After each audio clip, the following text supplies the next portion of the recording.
rin pong napinsala ng Bagyong Yolanda ang probinsya ng Aklan, kabilang po ang pamosong isla ng Binaha ilang lugar Boracay. sa Iloilo dahil sa pagulan, kabilang sa mga pinasok ng baha ang ilang paaralan, ay kinansela na rin ang Nagbabanta klase sa Bicol kahapon. Region ang Typhoon Goli na tinugurian ng pinakamalakas na bagyo sa mundo ngayong Kaya 2020. sa kanila may posibilidad na tumaas pa yung bilang ng kanilang mga casualty pa o mga nadagana ng kanilang mga bahay.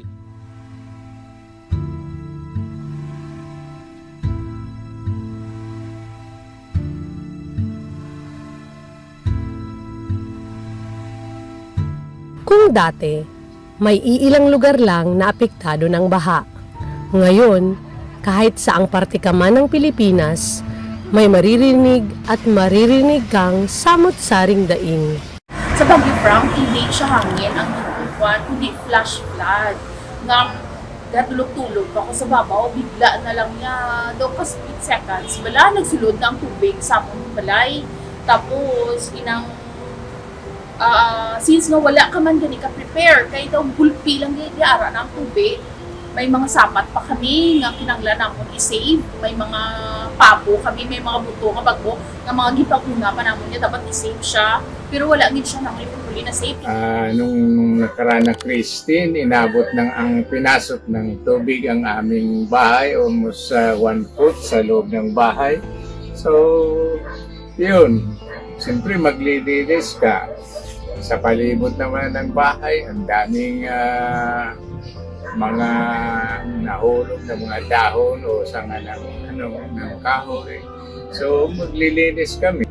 Tsaka nagkakaroon po ng pag-aalangan pagdating sa kalusugan po namin, lalo't pat madalas pong bahain yung parang area kung saan kami nagpe-prepare ng pagkain. So medyo hirap po talagang kumilos kapag po binabaha kami. Mga daing na tila walang nakaririnig.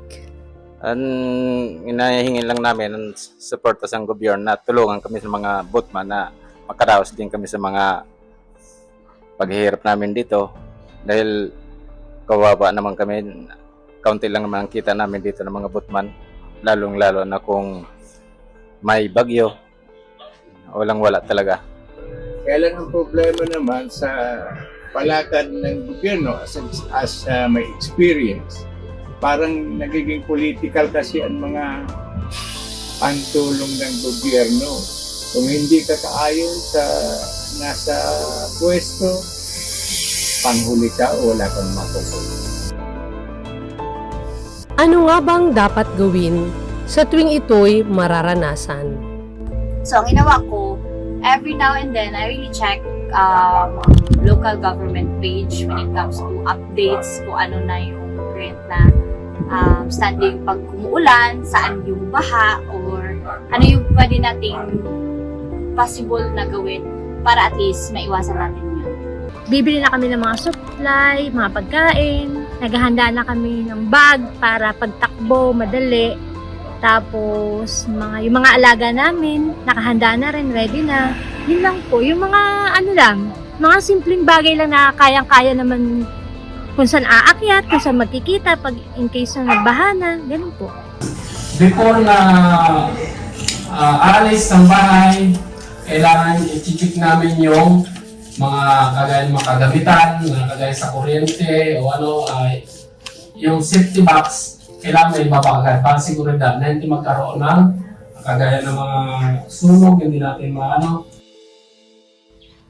Ayon din kay Aljan Tureta, isang Disaster Risk Reduction and Management Officer, may 3 kategorya ng pagbaha: coastal, fluvial at pluvial.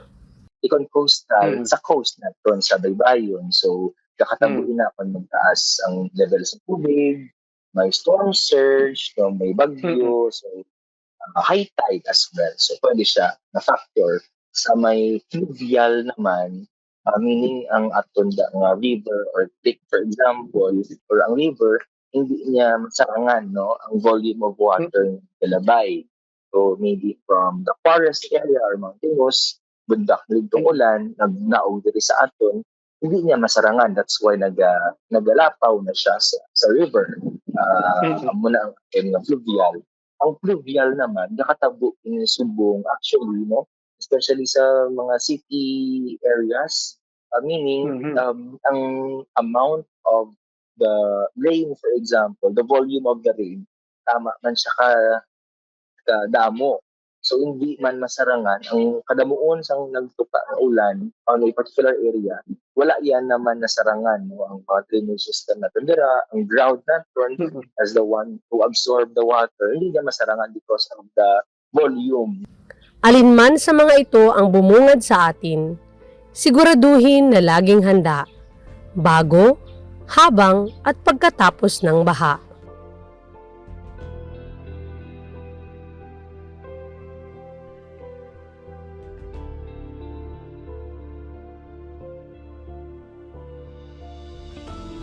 Pero, sapat ba na lagi lang tayong handa?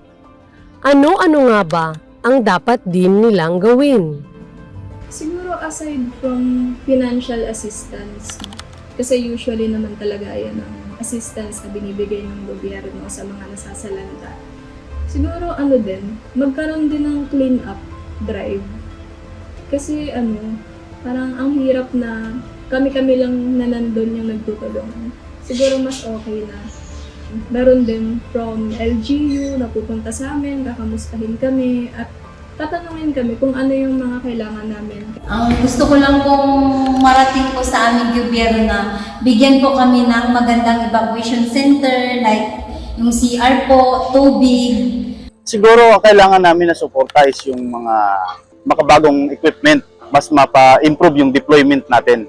Yung pagtulong natin, pag-respond natin sa mga ganyang times is mas mabilis. Oo, handa nga tayo. Pero, handa rin ba sila para sa atin?